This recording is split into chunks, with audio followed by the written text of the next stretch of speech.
Olá, meu nome é Marcos Frank, eu sou jornalista para o Headbangers News e hoje falamos com Johannes Andersson, um dos membros fundadores da banda Tribulation, que retorna ao Brasil no dia 14 de fevereiro e o show será na Burning House, aqui em São Paulo, o único show que a banda fará aqui no Brasil.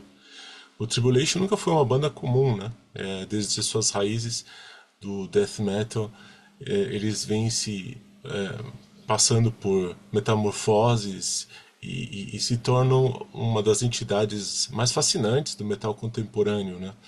A banda ela mudou diversas vezes de estilo e não tem muito medo de ficar fazendo alterações na música deles. Então é muito interessante que hoje, com o álbum novo deles, a banda traz uma nova sonoridade com vocais limpos, trazendo um quê mais gótico para a música deles. Então, com vocês, Johannes Andersson.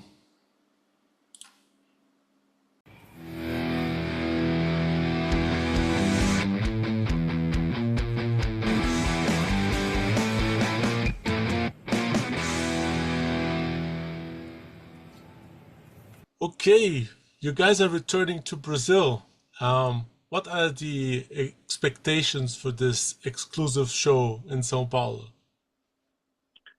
Well, I'm hoping that even more people will show up this time around.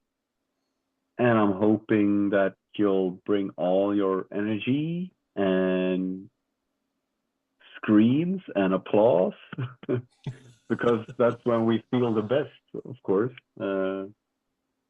And I'm hoping to eat some good food. That's what I'm hoping. Cool. And what can you expect from the Brazilian audience, especially considering the band's sonic evolution since your last visit? Well, good question. I mean, the stuff has been happening since last time, but I'm quite confident that they will like the new songs as well. It is the Sub Rosa in Aeternum campaign still, so it's gonna be at least 5 songs from that album. But we're also, as usual, we're playing for now every album almost. We don't know 100% yet. We haven't rehearsed everything yet. We're actually having a stand-in drummer for this tour. Okay. So she's gonna fly in from Brazil, from São Paulo, actually. Wow. She's gonna rehearse with us in Stockholm before we go to Miami. We're doing the 70 Tons of Metal cruise, and then we're doing Latin America. So Cool. yeah, I mean, it's gonna be very fun and interesting to have another drummer than Oscar. It's gonna be weird, of course, but fun as well. I haven't played with another drummer in many years, So many changes with Tribulation. yeah. You think?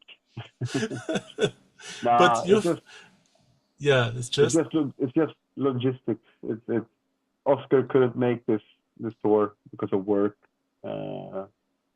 So, but that won't stop us, of course. So we found a stand-in drummer. That's really cool. So different. yeah. You've definitely not afraid of changes. No. That's the whole thing. We need to change. I mean, if we stood still too long, we would probably get bored and quit. You know, Yeah. the But music at least has to change. You know. definitely. And you've been in the band since 2004, and you've witnessed the whole evolution of the traditional death metal, and of course into gothic music. How was it to make this conscious decision to abandon a formula that was working actually? Mm. Maybe not so conscious, but maybe subconscious. No, but we've always been inspired by Gothic things, of course, throughout the years, even from the start. But it's been growing more and more, taking over. And in my opinion, every album has, developed from the previous one. So, but this latest album is a big step, a bigger step than usual, perhaps. And it feels very natural. We've been talking about clean vocals for a while, and this time around it was mature enough to do it, I guess. There's still some growling going on the last album, but mostly it's the clean vocals that stands out as new, of course. So, but yeah, we like it, and as with everything else, you need to spice things up, to keep on going, to be interested. So Yeah, that's what we're doing. I'm a long time Tribulation fan since 2013 when The Formulas of Death was released, and it was when everything started to change. And was there like a resistance of change in the beginning, or was it always a natural thing for Tribulation? Natural, I'd say, is the easy answer. Because the songs, we don't sit down and have a meeting about how the next album is going to sound like. It's more like the songs take their own kind of shape and lead the way themselves, if that makes sense. It's when we start a writing process for a new album, it's making demos at home and sending to the rest of the guys. And everything has the Tribulation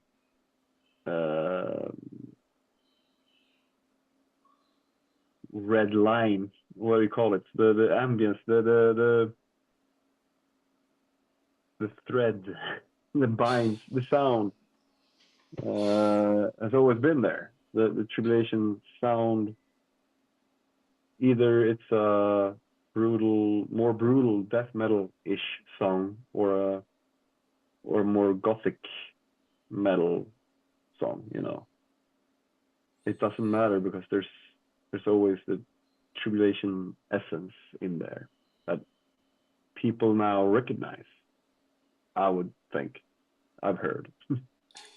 you will never. You will never lose your Tribulation essence, people tell me.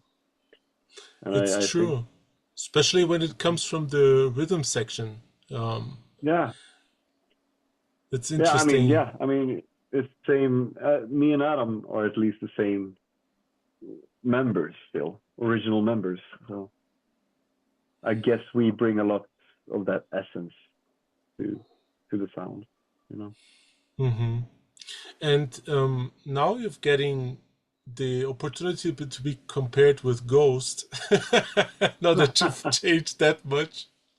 Everyone says something about Ghost. I don't agree with that, because Ghost is a more rocky reference. I think you guys are more like 69 Eyes at some point.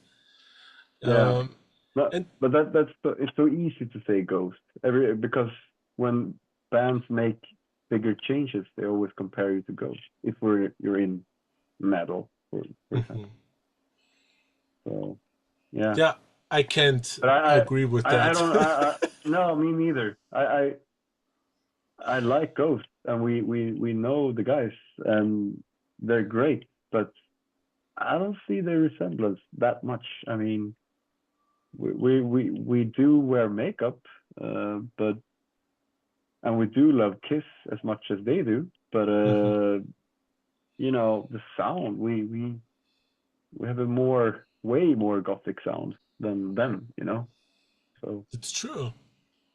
speaking of gothic, And when it comes to death metal, like the Children of the Night and Down Below for me is a masterpiece, and it is also considered the band's creative peak at some point.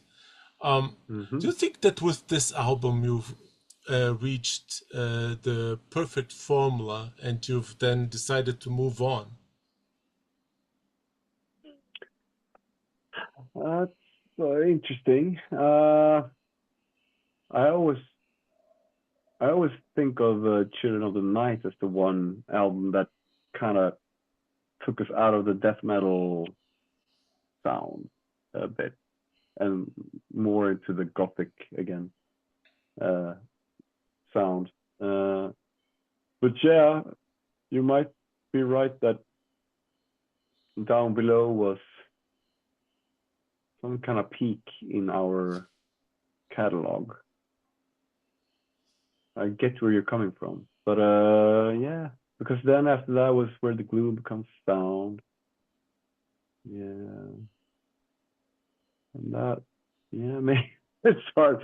I'm just philosophizing myself now, but you're probably right. Yeah, it's I probably tricky. Personally, now that you mention it, I probably like Down Below a bit better than Where the Gloom right now. But I like Sub Rosa in Eternum as well. Yes. It's hard to pick your own babies, you know. You can't. It is.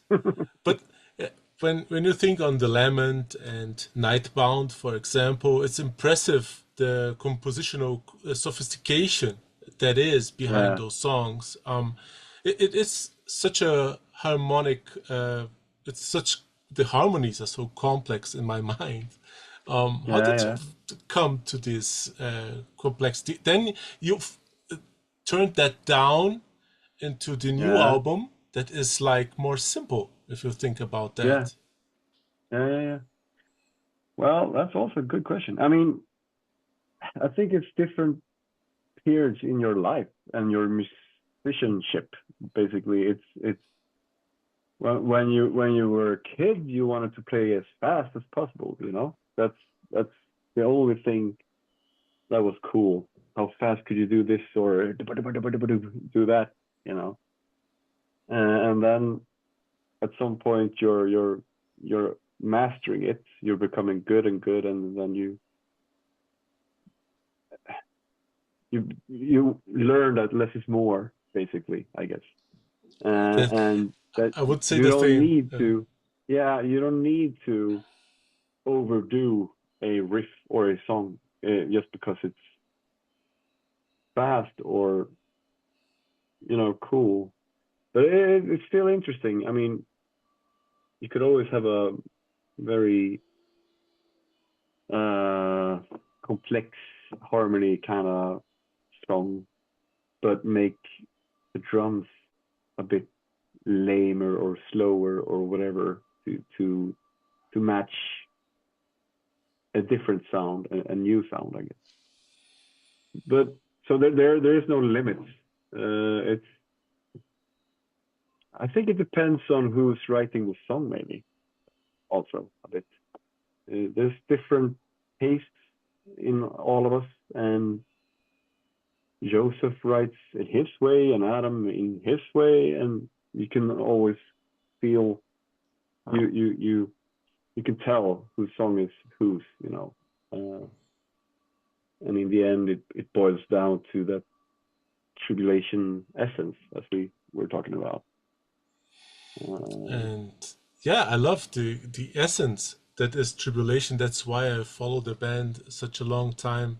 And for me, at least, the Gloom Becomes Sound was less polished than at least when it comes to the new album. I think it was less polished than when it compared with Rosa in Aeternum.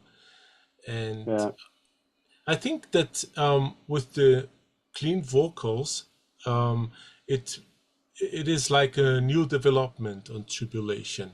Do you think this is like something to do with the new phase you guys are going through? The clean vocal, I think it's something we had to explore. We've been talking about it, and we need to try that out at some point. And we were mature enough to do it now, so. But it feels very natural. I mean, as you've been mentioning, but yeah. And I love Modern Red, for example. It is close to Dark Wave, for example. Yeah, and that's probably the most out there song, is that one. Yeah. And that's why I instantly fell in love with it as well, you know. It is, but it is also amazing to get compared to Nick Cave and with Dead Can Dance, for example, with Reaping Song. Is it something that you were? Reaping Song. Yeah, is it something that you were thinking on, maybe exploring these kind of sonorities? Yeah, I mean, everything is an inspiration, and especially with clean vocals now, I'm trying to figure out which kind of character I am. Am I a Nick Cave kind of guy, or am I think I'm leaning more to Jim Morrison and the Doors kind of guy at the moment. I'm more of a classic baritone, I think. But still, I mean, Pete Steele in Type O Negative is also a massive dark voice, you know. But it's hard to compare yourself to Jesus Christ. Right. But of course, this is like a classic affirmation by him. Yeah. And how do you balance this brutality from metal music to the gothic melancholy?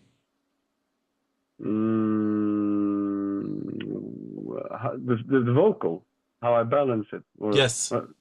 Yeah. No, I mean,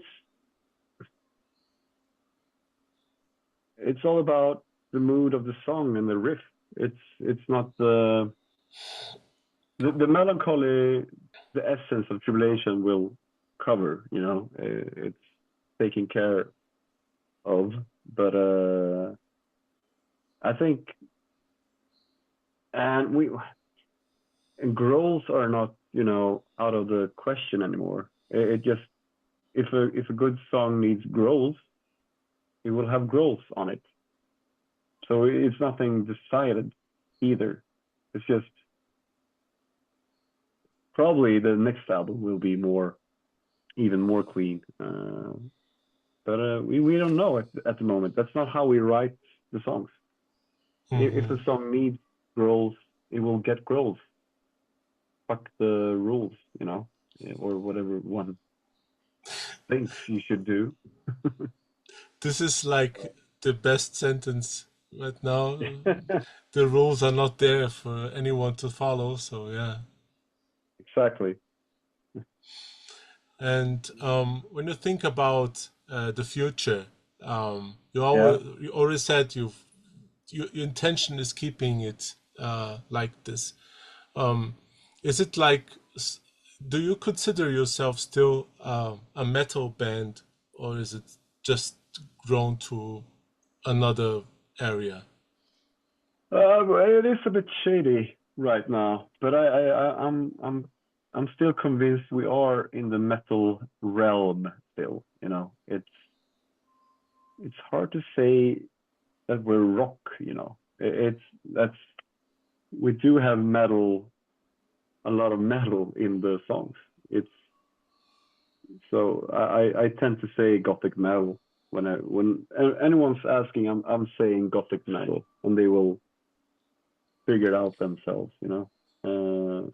But no, I mean, we'll see about the next album how far we went then, or been how far it will go. But we will never be pop goth, at least, you know, goth pop. It's always gonna be some kind of rock in there, at least. But Okay. yeah, no, we're too metal. It's still metal. If you're looking at genres on Spotify, we would be in the metal section, I'm guessing. Well, Johannes, thank you so much for your time. Yeah, You, of course, will meet ourselves here in São Paulo. I hope you have a yeah, great night and I see you will. soon. Yeah, thank you so much.